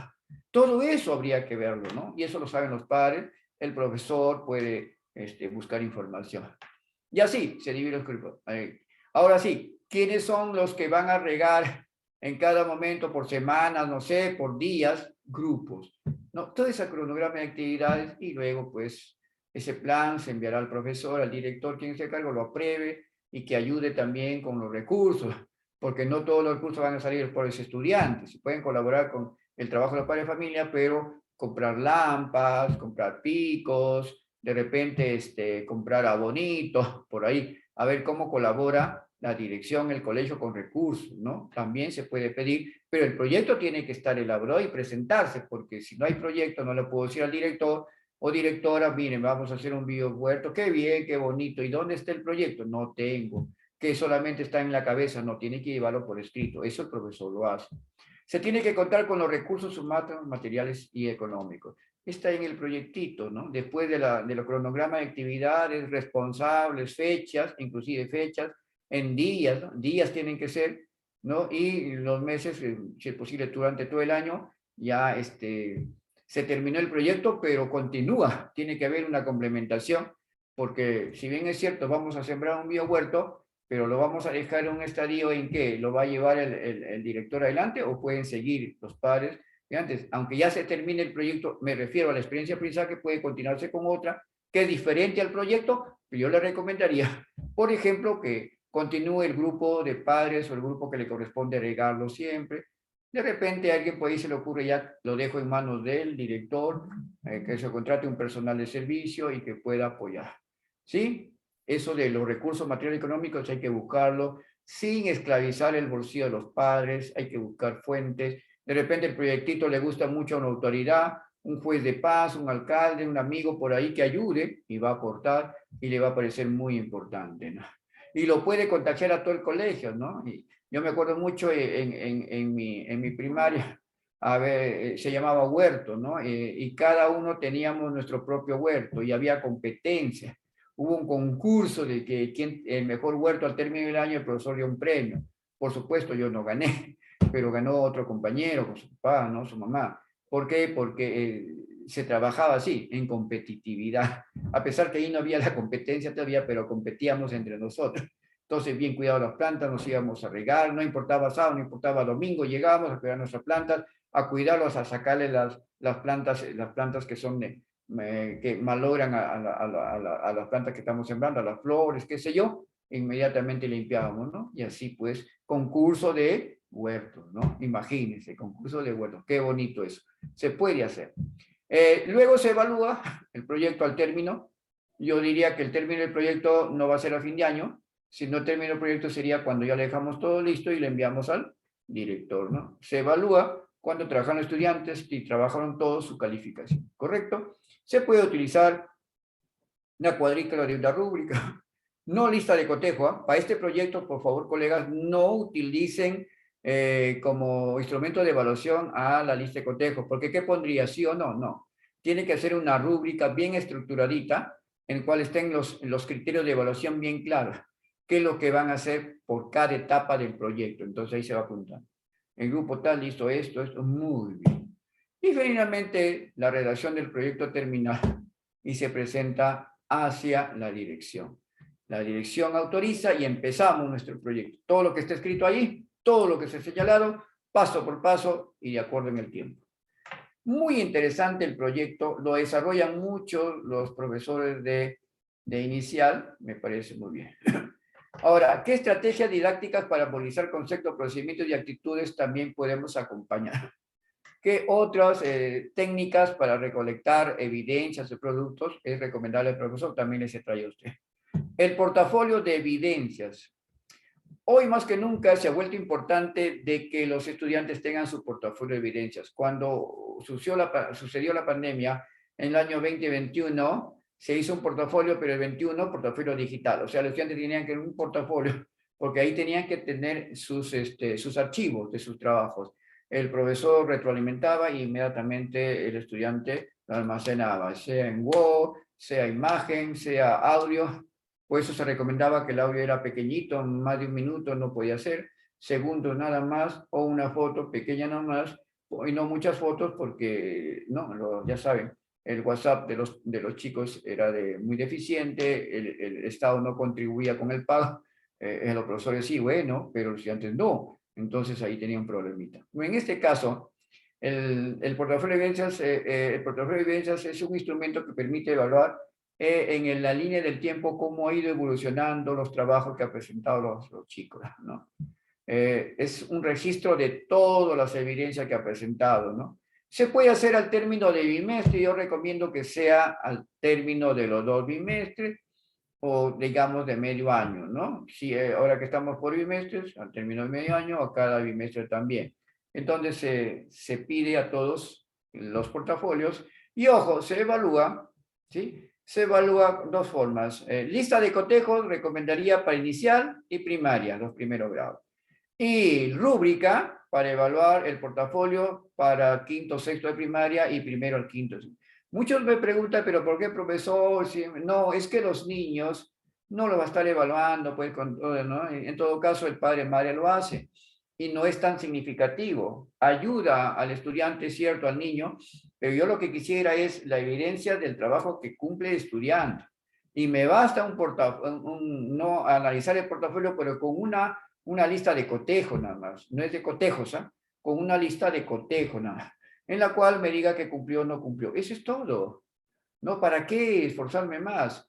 Pero ya cuando es secundaria o el quinto, pues ya están eh, más evolución biológica que tiene, como decía Piaget, los saberes aumentan, entonces también las dificultades y la problemática para mejorar los aprendizajes debe ser mayor, ¿no? El reto debe ser mayor. Entonces recomiendo rúbrica, ¿no? Eso sí, la rúbrica que evalúe el portafolio de evidencias tiene que ser conocido por el estudiante.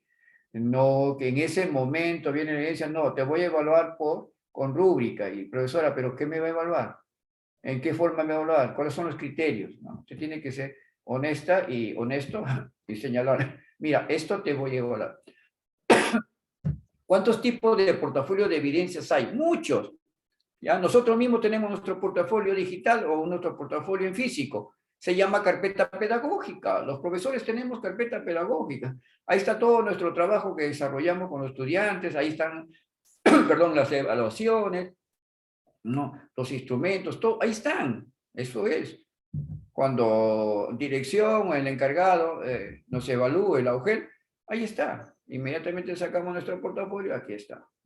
En eso, ¿qué tipo de portafolios tenemos de acuerdo a lo que presentamos, ¿no? Presentan reproducciones, o sea, lo que ha realizado. Testimonios de evidencias de lo que ha hecho, por ejemplo, un proyecto, producciones pueden ser de tipo gráfico, infografías, ¿no? Imágenes, etcétera, ¿no? En PowerPoint, por ejemplo, exposición de diapositivas, todo eso, ¿no? Todo eso debe ser almacenado y eso se debe evaluar cuando se le solicita, ¿no? En tipo de evidencias, portafolio de vitrina. Bueno, es lo mejorcito que hay, eso sería para exhibición, como ejemplo para los demás. Miren, esto no, pero a veces no me gusta señalar esto porque como que discrimina. El chico, estamos en época presencial, que tiene más dinerito, su papá le compra pues un portafolio de cuero. Imagínense, un portafolio de cuero. Y el niño que no tiene dinero, pues tiene un portafolio de folder, pues de Manila, de 50 céntimos. Imagínense, o está forrado pues con periódico, ¿no? Eso no lo va a exigir usted. Si va a exhibir, exhíbale los trabajos, el producto de ese chico, que eso sí tiene que estar ahí. Si no, le estaría sometiendo. Miren, este es el portafolio del niño, de la niña tal. Se burla, ¿no? Eso es un abuso, ¿no? Es discriminación. Lo sancionarían a la profesora o profesor. Lo que sí, esto es para, bueno, ya para estudiantes de secundaria que ya tienen, ¿no? Un hecho de para el mejor portafolio para que sirva como ejemplo a los demás. Sí, recuerden que la comparación es odiosa, ¿no? Este es el mejor portafolio, está diciendo cosas que el resto no eran. No, imagínense, en el momento en que presente el portafolio, este es el mejor portafolio. ¿De quién? Del estudiante tal. Ya no, pues. Estamos cuando premiamos premios, ¿no? Cada año, el primer puesto, siempre son los mismos. Y los estudiantes que están detrás saben que nunca van a salir al frente a recibir un premio. ¿Por qué los felicitamos nada más? Felicitamos a todos el esfuerzo. Para mí, queridos colegas, un estudiante que, por ejemplo, sacó C en la próxima evaluación sacó B, en comparación con el estudiante que sacó A y en la próxima sacó A, el que mejoró 100%, ¿saben quién es? El que sacó de C a B. Él es el que debe ser felicitado, porque de una situación de inicio pasó a una situación de proceso y próximamente debería pasar si sigue lo mismo, al logrado, al logro, inclusive hasta llegar hasta destacado, ¿no? Pero el estudiante que se mantuvo, ha mejorado, no, sigue manteniéndose, ¿no? Por eso es evidente que el portafolio de Petrina se utiliza ya para lo de secundaria de más alto grado, para poder mostrarles como ejemplo, ¿no? O los profesores podríamos hacer eso, ¿no? Portafolio de cotejo. Ahí están todas las evidencias documentadas y de alguna manera solicita que, por ejemplo, se documente, pues, a ver, tres trabajos que se han hecho, o ver qué fichas se ha utilizado para la retroalimentación y escoger dos propuestas, ¿no? Por ejemplo, ahí en el portafolio debe contener en los criterios qué es lo que voy a encontrar. Esto necesito, porque sé que lo han hecho, esto necesito, ¿no? Portafolio de cotejo. Y portafolio de formato abierto, ahí incluye todas las evidencias que el estudiante puede de alguna manera mostrar, ¿no? Todo lo que el estudiante considere sobre él. Pero por favor, para no permitir que de todo te envíen, hay que darles algunos criterios de esto. Los trabajos de este bimestre se van a citar solamente estos. Usted va a presentar estos trabajos que se realizaron, nada más. Esta infografía, esta imagen, este PPT, o este Word, o esta evaluación que se hizo con ustedes, o estos trabajos que lo hicieron conmigo. Esto quiero que lo muestren en su portafolio. El portafolio no necesariamente ha sido para la época del trabajo remoto, sirve también hasta el momento para nosotros que ya estamos presenciales. Es un portafolio en físico, ¿no? Ahí reservan todas sus evidencias, sus productos. El portafolio forma parte de la estrategia de evaluación porque te permite evaluar, porque te permite trabajar con una rúbrica. En los niñitos, si tienen portafolio, hasta los primeros lugares primarios, utilice la lista de cotejo, les digo. Si lo presenta, no lo presenta, si lo presenta, no lo presenta, ¿no? Y a propósito, la lista de cotejos salió justamente de documentos en la administración. Por ejemplo, en el PI, y hablando de presenta, tiene el diagnóstico, tiene la misión, tiene la visión, sí, sí, no, no, eso. De cotejo, coteja entre lo que tiene o no tiene, nada más, ¿no? Y es muy importante los pasos también, ¿no? Otro que traemos como técnica, es el mapa mental. Bueno, conocemos los mapas conceptuales, el mapa semántico, el mapa mental de Nova, de King Nova y de otros. El mapa mental es una técnica para presentar trabajos que es de forma gráfica y ahí puedo expresar todo lo que tengo acá en el pensamiento y en función de lo que me han enseñado, que yo soy estudiante, voy a tratarlo de representar. Generalmente en el centro se ubica un dibujo o el nombre de lo que queremos ilustrar alrededor con gráficas. Como suele decir, es mental, solamente de vista voy a ver. ¿Qué es lo que veo? Listo, no necesito más. El mapa conceptual es otra cosa, ¿no? Este es el mapa mental. Aquí lo que permite es que a través de la visión pueda usted, redundando la palabra, visualizar, ver, ¿no? Lo que se ha avanzado, lo que se ha hecho en forma gráfica y de alguna manera también hace que se recuperen los aprendizajes más rápido a través de esto, ¿no? Simplemente un conjunto de grafos, iconos o imágenes que nos ayudan a ver, ¿no? Mapa, la autoestima, la afectividad, la comprensión. Y miren ustedes, la autoestima riendo, la comprensión, que lograron aprender un sí, ¿no? Un sí que se utiliza mucho en Internet, los logros, ¿no? Se felicita, la creatividad, ¿no? A través de pequeñas figuritas e imágenes y iconos, ¿no? Eso es muy importante, por favor, el mapa mental ayuda a través de, a través de gráficas, ilustrar los conocimientos adquiridos y que están en el pensamiento y que los doy a conocer. El mapa conceptual es mucho más amplio que el mapa mental. Es estructurado con cuadros, es el que King Novas elaboró y que ahora ha perdido ya su vigencia en el sentido que se ha malentendido. Hay muchos mapas conceptuales que pierden ya la noción de mapa conceptual porque, imaginemos, yo he visto mapas conceptuales donde los estudiantes copian y pegan, copian la idea, lo sacan, lo extractan de lo que le ha dado el profesor y inmediatamente le pegan en cada uno de los cuadros o rectángulos que hacen, ¿no? O círculos. No consiste solamente en elaborar, no sé, en forma globular o en forma esférica, semisférica, o en cuadro, rectángulo, trapecio. No, esas son formas, pero lo que va dentro del contenido, de acuerdo a King Novak, tiene una estructura, ¿no? Lo que permite leer el mapa conceptual son resumen de las ideas que están en el pensamiento. Y ya no vale colocar conceptos que están pues, de 3 o 4 renglones. ¿Qué sentido tiene eso?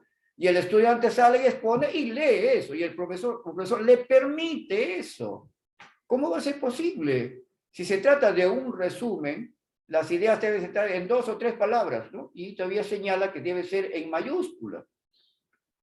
No puede ser que esté toda una idea de 2 o 3 renglones y eso pegado ahí. Y eso sea un mapa conceptual, por favor.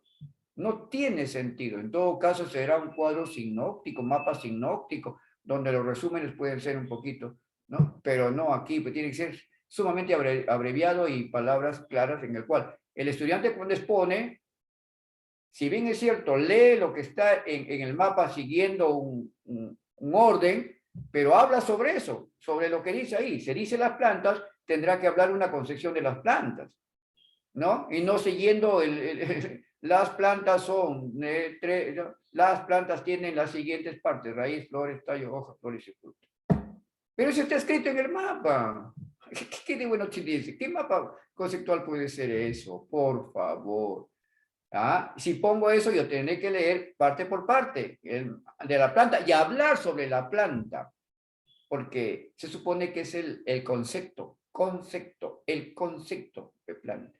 Las partes son, sí, muy bien, raíz, y hablaré sobre la raíz, todo tendré que hablar el positor, luego el tallo, luego las hojas, las flores, todo de cada uno de ellos. Entonces, ahí sí tiene validez poner un mapa conceptual de esa forma. Y los conectores, ¿no? Con minúscula afuera. Eso y también para evaluar un mapa conceptual tiene que verse mucho la jerarquía de las ideas. ¿Ya? Las ideas es cuando Sí, hay mapas conceptuales que van de arriba abajo, ¿no? Uno sobre otro, flecha, flecha, flecha, flecha, cuadro, cuadro, cuadro, rectángulo, esfera, esfera, esfera, esfera. Eso no tiene ninguna jerarquía, ¿no? Porque todos van subyugadas de arriba hacia el de abajo. No hay, ¿no? Pero cuando se hacen cuadros cruzados, en la cual dos ideas confluyen en otra idea, ahí sí hay jerarquía, porque hay dos concepciones que han determinado una concepción total, ¿no? Eso sí tiene mayor validez y usted puede evaluar un mapa conceptual.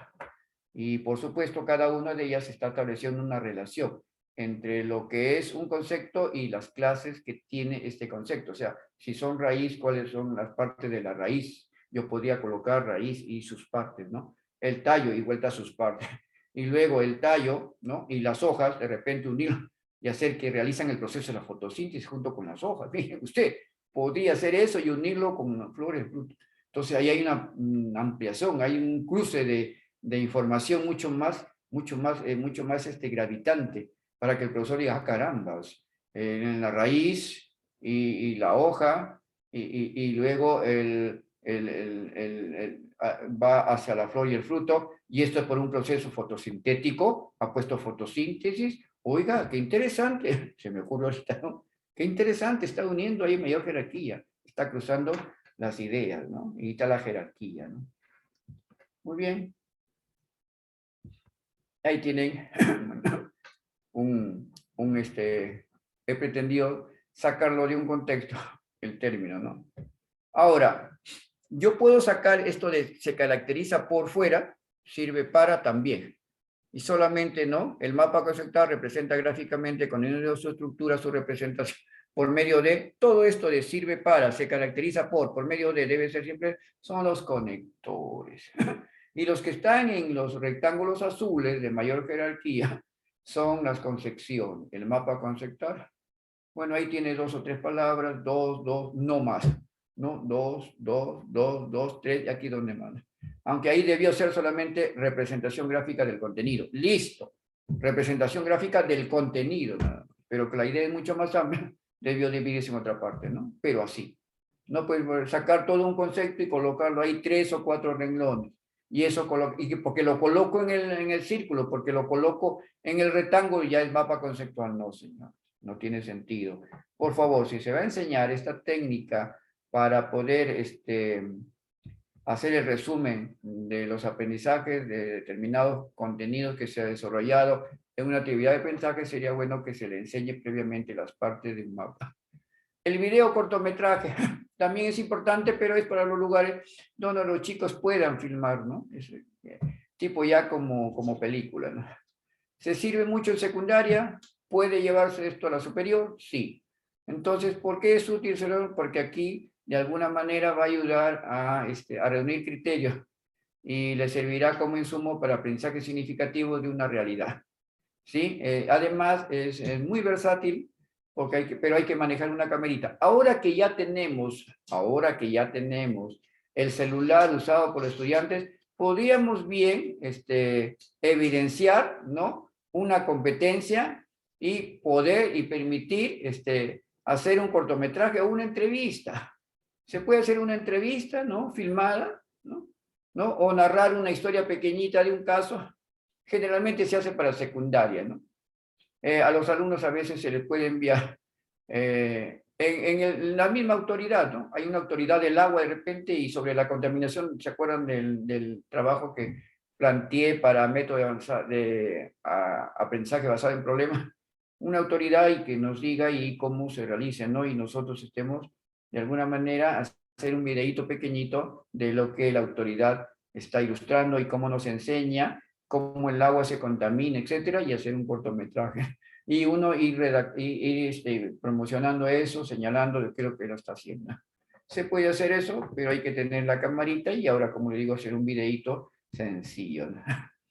Radio escolar sí se puede hacer en los lugares alejados, solamente necesita que haya una antena disponible, hay pequeños instrumentos ahí que se necesita un micrófono. Eso nos pueden facilitar en las instituciones de las provincias, pero en lugares más alejados no es posible porque no hay el recurso. En radio escolar hay que organizarse, ¿no? aquí de alguna manera va a permitir que los alumnos se organicen en grupos y, bueno, de alguna manera cada uno tenga su propio rol.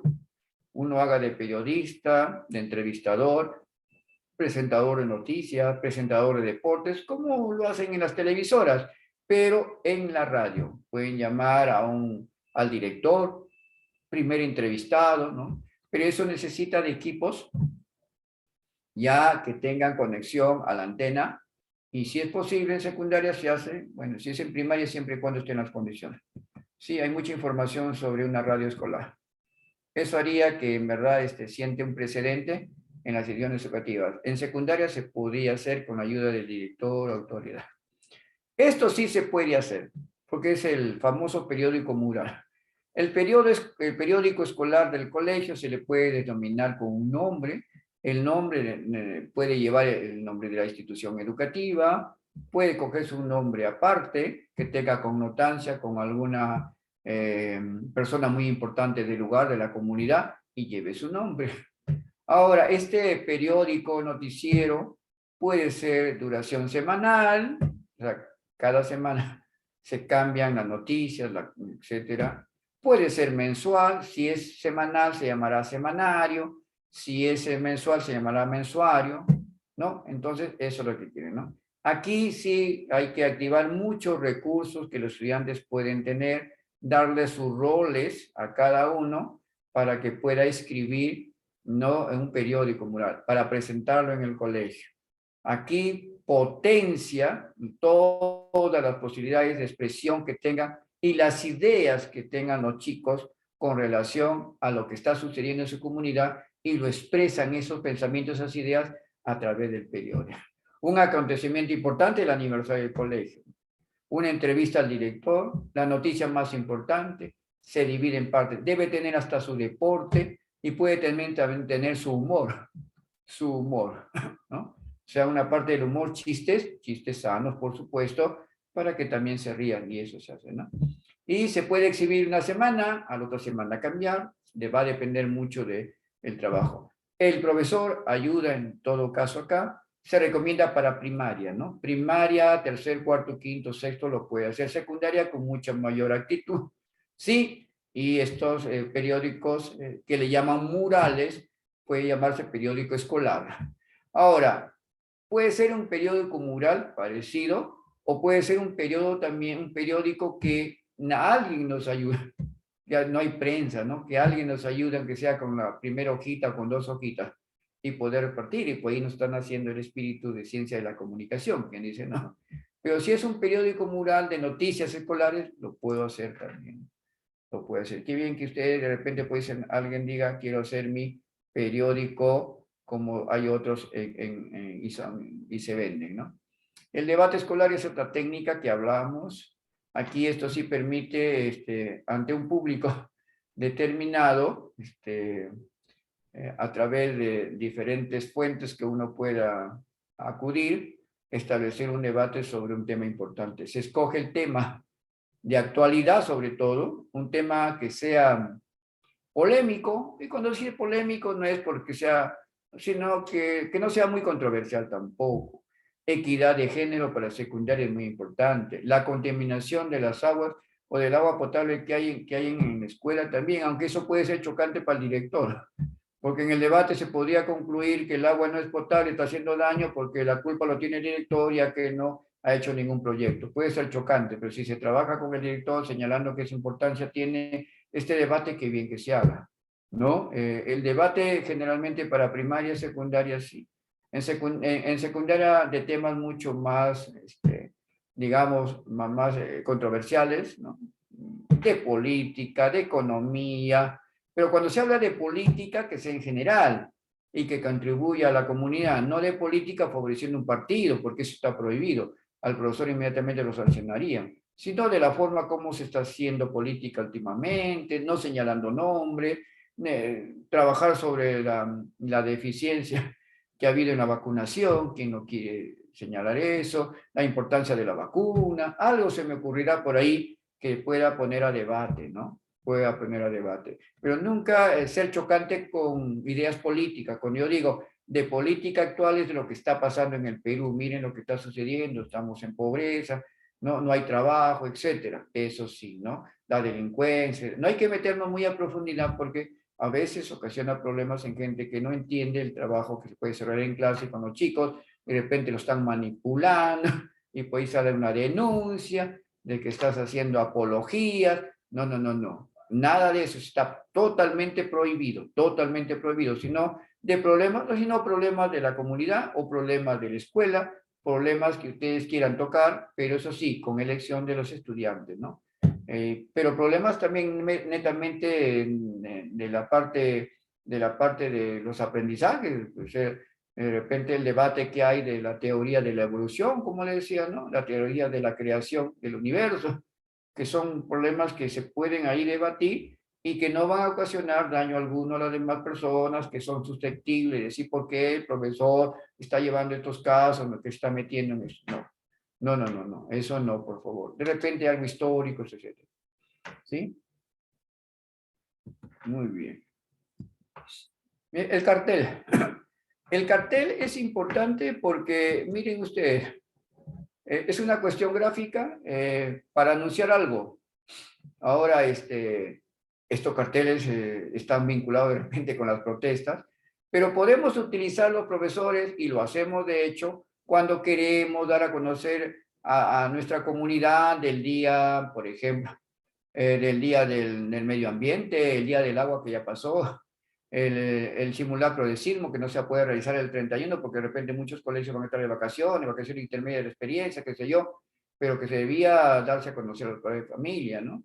O a la comunidad. El mismo proyecto, si he desarrollado un proyecto con contaminación ambiental de mi comunidad o de mi escuela y quiero darlo a conocer a autoridades, salgo por la calle con mi cartelito, ¿no? Los estudiantes bien formaditos con los profesores, ahí encabezando el director, queremos potabilizar el agua, por favor, autoridades, queremos agua potable, ¿no? Etcétera, ¿no? Así, ¿no? Sin insultar a nadie, sin someter a que las autoridades de repente se sientan, no sé, que le están mal informando, que se están levantando en huelga. Es una, digamos así, entre comillas, una protesta de los estudiantes con algo que está sucediendo en el colegio, por favor. O mi escuela se está cayendo a pedazos, tengo que salir a las calles a protestar o a llamar la atención para que buenamente presten atención, dando la palabra, presten atención a lo que está sucediendo y puedan de alguna manera levantar un colegio nuevo o apoyar con los techos, etc. El cartel se utiliza eso. El cartel transmite un mensaje muy concreto porque las palabras son muy claras, no hay que hacer tanta redacción, porque si uno redacta mucho, a lejos no se ve, y las personas a lejos quieren leerlo porque de lejos están visionando. Ahora, no, para leerlos no voy a sacar ahí, ¿no? Son palabras muy concretas. Por favor, los componentes de las palabras no deben estar muy dispersas, deben estar siguiendo un rectángulo, qué sé yo, de acuerdo al papelote que voy a presentar, generalmente el tamaño de una media cartulina que yo pueda sostener por los costados, ¿no? O también algunos hacen en un cartel una banderola, bueno, eso es mucho más amplio, como la banderola del colegio, pero bueno, los cartelitos, ¿no? Y eso sí, profesores, queridos colegas, revisarlo muy profusamente si hay errores ortográficos, porque ¿qué va? Los estudiantes lo hacen, usted no lo revise y así sale, y de que se van a burlar no del estudiante que está presentando el cartel, sino de usted. Mire, profesor, ¿cómo escribe? Paz con S. Alcalde dice alcaide. Entonces, imagínense ustedes, se corrige primero con los chicos, ¿no? Enmienda los errores porque se les ha mandado a hacer, y es lógico que con eso también los estudiantes aprendan. Se puede lograr muchas cosas porque a través del cartel estamos señalando que el estudiante tiene derecho a reclamar lo que es suyo, ¿sí? Un derecho a la educación como cualquier otro, ¿no? De la ciudad, etcétera. Está haciéndose sentir a las autoridades que tienen que velar por una mejor educación, ¿no? Un mejor ambiente.